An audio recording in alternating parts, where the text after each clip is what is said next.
আসসালামু আলাইকুম। সকলে কেমন আছেন? আশা করছি আল্লাহ তাআলার রহমতে আপনারা সকলে ভালো আছেন। যেখান থেকে দেখছেন আপনাদের সকলকে স্বাগতম জানাচ্ছি আজকের ভিডিওতে। আমাদের ভিডিও প্রকাশের সাথে সাথে যদি নোটিফিকেশন পেতে চান অবশ্যই সাবস্ক্রাইব করে পাশে থাকা একটা বেল বাটনটি বাজিয়ে দিবেন, যাতে করে পরবর্তী ভিডিও করলে সবার আগে আপনি দেখতে পারেন এবং আপনার কাছে নোটিফিকেশন চলে যায়। শুরুতে আপনাদের সাথে যে গুরুত্বপূর্ণ বিষয়গুলো শেয়ার করতে চাই।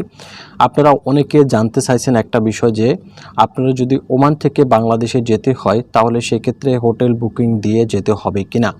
এক্ষেত্রে আমি আপনাদেরকে বলতে চাই, যদি আপনারা ওমান থেকে বাংলাদেশে যেতে চান তাহলে হোটেল বুকিং দিয়েও কিন্তু যেতে পারেন, কারণ বাংলাদেশে যাওয়ার পরে আপনাদেরকে বাধ্যতামূলক 3 দিন হোটেল কোয়ারেন্টাইন করতে হবে। এই ক্ষেত্রে আপনারা আগে যদি হোটেল বুকিং দিয়ে যান তাও কোনো সমস্যা নাই। এরপরে যদি আপনারা বিমানবন্দরে গিয়ে আপনাদের চয়েস মধ্যে কোনো হোটেল বুকিং দেন তাহলেও কিন্তু কোনো সমস্যা নাই।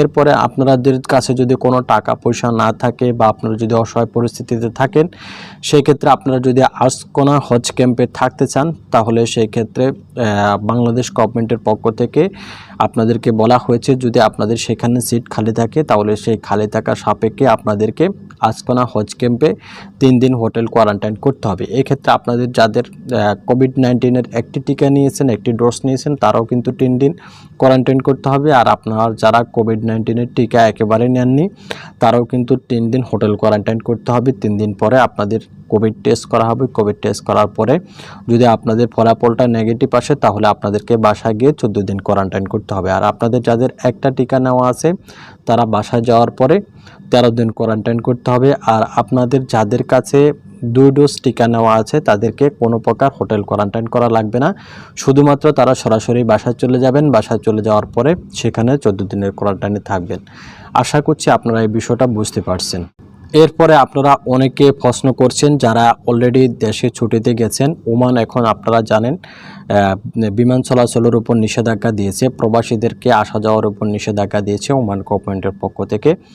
এই ক্ষেত্রে আপনারা অনেকে জানতে চাইছেন যে আপনারা যারা এখন বাংলাদেশে অবস্থান করছেন, যদি এই নিষেধাজ্ঞা চলাকালীন সময় আপনাদের ভিসার মেয়াদ শেষ হয়ে যায় তাহলে আপনারা পুনরায় ওমান আসতে পারবেন কিনা।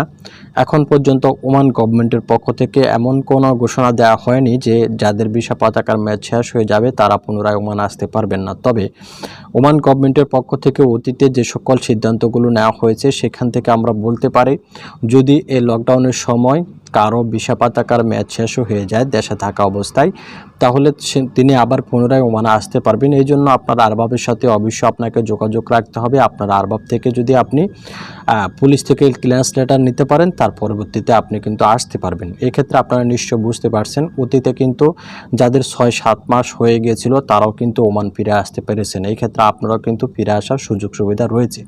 এক্ষেত্রে আপনাদের দুশ্চিন্তা করার কোনো দরকার নাই। যদি বাংলাদেশে যাওয়ার পর আপনাদের ভিসা পতাকার মেয়াদ শেষ হয়ে যায়, ইনশাআল্লাহ আপনারা পুনরায় আবার ওমান আসতে পারবেন। আশা করছি আপনারা এই বিষয়টা বুঝতে পারছেন।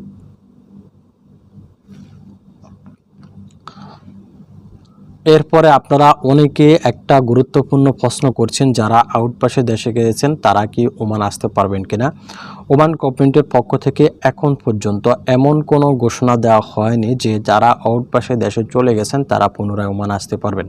তবে যখন ওমান সরকার আউটপাস দিয়েছেন তখন ওমান সরকারের পক্ষ থেকে বলা হয়েছে যারা আউটপাসে দেশে যাবেন তারা একেবারে ওমান থেকে চলে যাবেন, ওমানে আর দ্বিতীয়বার ফিরে আসবেন না, এই অঙ্গীকার দিয়ে কিন্তু তারা চলে যাবেন। তবে ওমান গভর্নমেন্টের পক্ষ থেকে আপনারা জানেন গত আউটপাস, অর্থাৎ এই আউটপাস না, এর আগের যে আউটপাস আছে সেই আউটপাসে যখন কোনো প্রবাসীরা দেশে গিয়েছেন তারা 3 বছর পরে ওমানে ফিরে আসতে পেরেছেন। এক্ষেত্রে নির্দিষ্ট একটা সময়কাল পরে আপনারা অবশ্যই ওমান ফিরে আসতে পারবেন।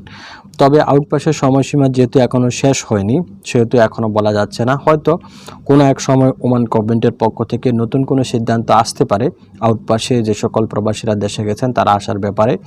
যখন এই ধরনের সিদ্ধান্ত আসবে তখনই আপনাদেরকে জানানোর চেষ্টা করব। আর আপনারা যদি চেষ্টা করে থাকেন তাহলে এক্ষেত্রে আপনারা চেষ্টা করতে পারেন, আপনাদের পাসপোর্ট দিয়ে আপনারা চেক করতে পারেন ওমানে ইমিগ্রেশন অফিসে যে আপনারা পুনরায় আসতে পারবেন কিনা। এক্ষেত্রে এখনও পর্যন্ত ওমান রয়্যাল পুলিশের পক্ষ থেকে অথবা ওমানের শ্রম মন্ত্রণালয়ের পক্ষ থেকে কোনো প্রজ্ঞাপন জারি করা হয়নি। এখনও যেহেতু আউটপাসের নপররা এখনও দেশে যাননি, তাই সেহেতু আউটপাসে যারা গেছেন তারা পুনরায় ওমান আসার ব্যাপারে এখন পর্যন্ত অনিশ্চিত। হয়তো 3 বছর পরে আপনারা পুনরায় ওমান ফিরে পারছেন। আপনাদের অনেকের এই প্রশ্নটা ছিল, সেই জন্য আপনাদের সাথে এটি শেয়ার করলাম। আশা করছি বুঝতে পারছেন। এরপরে আপনারা অনেকে প্রশ্ন করছেন বর্তমানে ওমান আসার নিয়ম কি। আপনারা জানেন ওমানে বাংলাদেশি প্রবাসীদেরকে প্রবেশ করার ক্ষেত্রে ওমান সুপ্রিম কমিটির পক্ষ থেকে নিষেধাজ্ঞা দেওয়া হয়েছে। যদি আপনারা কেউ এই নিষেধাজ্ঞার সময় ওমান আসতে চান তাহলে আপনারা ওমান আসতে পারবেন। এই জন্য বিশেষ ফ্লাইটের মাধ্যমে আপনারা ওমান আসতে পারবেন। যেমন সালাম এয়ার এবং ওমান এয়ার বাংলাদেশের সাথে সপ্তাহে 3টা বিশেষ ফ্লাইট পরিচালনা করছে। অন্যান্য বিমানগুলো কিন্তু সাপ্তাহিক বা যে কোনো বিশেষ ফ্লাইট পরিচালনা করতে পারে। এই জন্য ওমান গভর্নমেন্টের পক্ষ থেকে বিমান চলাচলের উপর কোনো নিষেধাজ্ঞা দেওয়া হয়নি। তবে এক্ষেত্রে আসার একটা নিয়ম হচ্ছে বাংলাদেশ, পাকিস্তান, ইন্ডিয়া এই 3টি দেশের নাগরিকদের উপর ওমান গভর্নমেন্টের পক্ষ থেকে নিষেধাজ্ঞা দেওয়া হয়েছে। যদি আপনারা কোনো প্রবাসীরা ওমান আসতে চান এই লকডাউন চলাকালীন সময়, তাহলে আপনাদেরকে দুবাই অথবা ওমানে আসার জন্য যে সকল দেশগুলোর নাগরিকদেরকে অনুমতি দেওয়া রয়েছে সে সকল দেশে গিয়ে আপনাকে 14 দিনের কোয়ারেন্টাইন করতে হবে। 14 দিনের কোয়ারেন্টাইন করার পরে সেখান থেকে পিসিআর টেস্ট করতে হবে। পিসিআর টেস্ট করার পরে আপনাকে ওমান আসতে হবে। ওমান আসার পরে আপনাকে অবশ্যই বাধ্যতামূলক আবার 8 দিনের কোয়ারেন্টাইন করতে হবে। কোয়ারেন্টাইন করার পরে পিসিআর টেস্ট করতে হবে, সম্পূর্ণ আগের নিয়ম করতে হবে, তারপরে কিন্তু আপনারা আসতে পারবেন। এক্ষেত্রে আপনারা আসার ক্ষেত্রে বিমানের টিকিট সহ এবং হোটেল বুকিং সহ অনেক টাকা খরচ হয়ে যেতে পারে। যদি কারো আপনাদের এ ধরনের আসার প্রয়োজন হয় তাহলে আপনারা বিভিন্ন এজেন্সির সাথে কথা বলে বিশেষ বিমানের মাধ্যমে আপনারা আসতে পারেন। আশা করছি আপনারা বুঝতে পারছেন।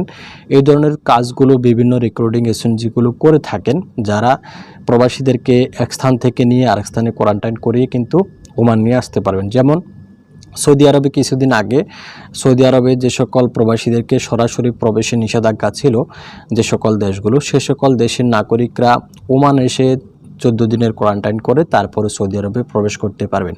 এই সিস্টেমে আপনারা কিন্তু ওমান আসতে পারেন। আশা করছি আপনাদের উত্তরটা আপনারা বুঝতে পারছেন। এরপরে আপনাদের অনেকের একটা প্রশ্ন যে মেডিকেলের ম্যাচ শেষ হয়ে গেলে পুনরায় আবার মেডিকেল করতে হবে কিনা। যদি আপনার মেডিকেলের ম্যাচ শেষ হয়ে যায় এবং সে মেডিকেল যদি ওমানে জমা দেওয়া না হয়, অর্থাৎ আপনার ভিসা তৈরি করার জন্য এখনও পর্যন্ত জমা দেওয়া হয়নি, এক্ষেত্রে আপনার মেডিকেলের মেয়াদ যদি শেষ হয়ে যায় তাহলে আপনাদেরকে আবার পুনরায় মেডিকেল করতে হবে। মেডিকেলের মেয়াদ বারবার বাড়ানোর কিন্তু সুযোগ নাই।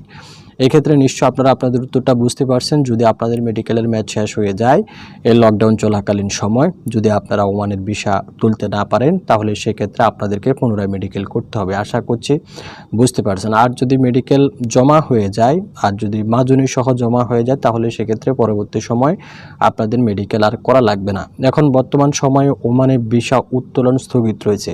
সব ধরনের ভিসা কিন্তু উত্তোলন হচ্ছে না। আপনারা অনেকে প্রশ্ন করছেন আপনাদের যাদের কাছে মাজুনি আছে তারা ভিসা উত্তোলন করতে পারবেন কিনা। না, আপনারাও এখন ভিসা উত্তোলন করতে পারবেন না। বর্তমানে ওমানের ভিসা কার্যক্রমটাই কিন্তু স্থগিত অবস্থায় রয়েছে। বিশেষ কোনো প্রয়োজনে সেটা ওমান শ্রম মন্ত্রণালয়ের পক্ষ থেকে বিশেষ অনুমোদিতভাবে অনুমোদিত হতে পারে।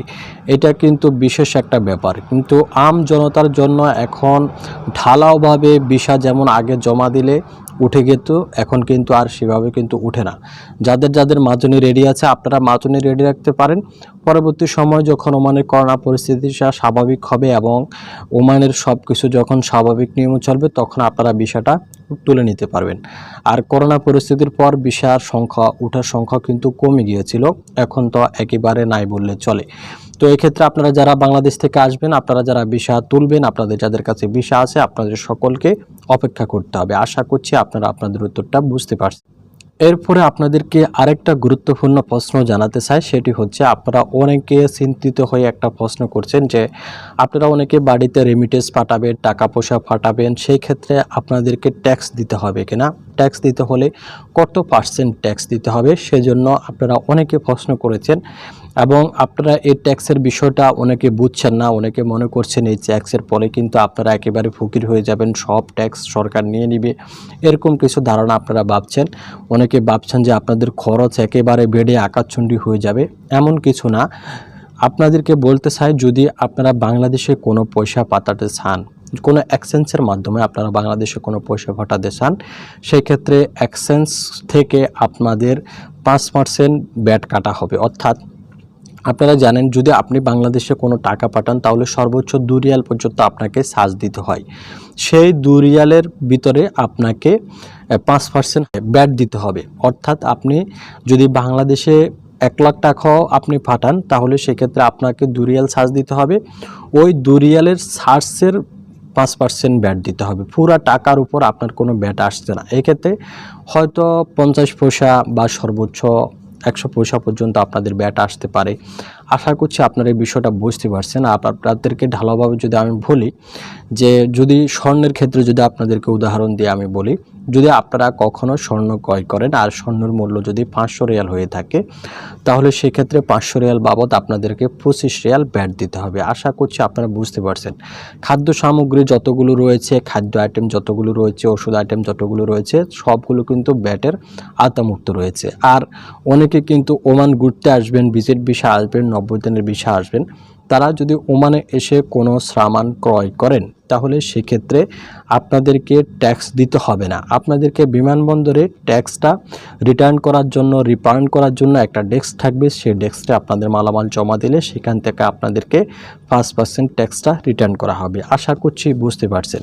প্রিয় বন্ধুরা, যদি আপনাদের কোনো গুরুত্বপূর্ণ প্রশ্ন থাকে অবশ্যই কমেন্ট করে জানাবেন। পরবর্তী ভিডিওতে সেগুলোর উত্তর দেওয়ার চেষ্টা করব। আজকের ভিডিওটি যদি ভালো লেগে থাকে অবশ্যই লাইক করতে পারেন, আপনার বন্ধুবান্ধবদের সাথে শেয়ার করে তাদেরকে একটু দেখার সুযোগ করে দিবেন। পরবর্তী ভিডিওর আমন্ত্রণ জানিয়ে শেষ করছি। আল্লাহ হাফেজ।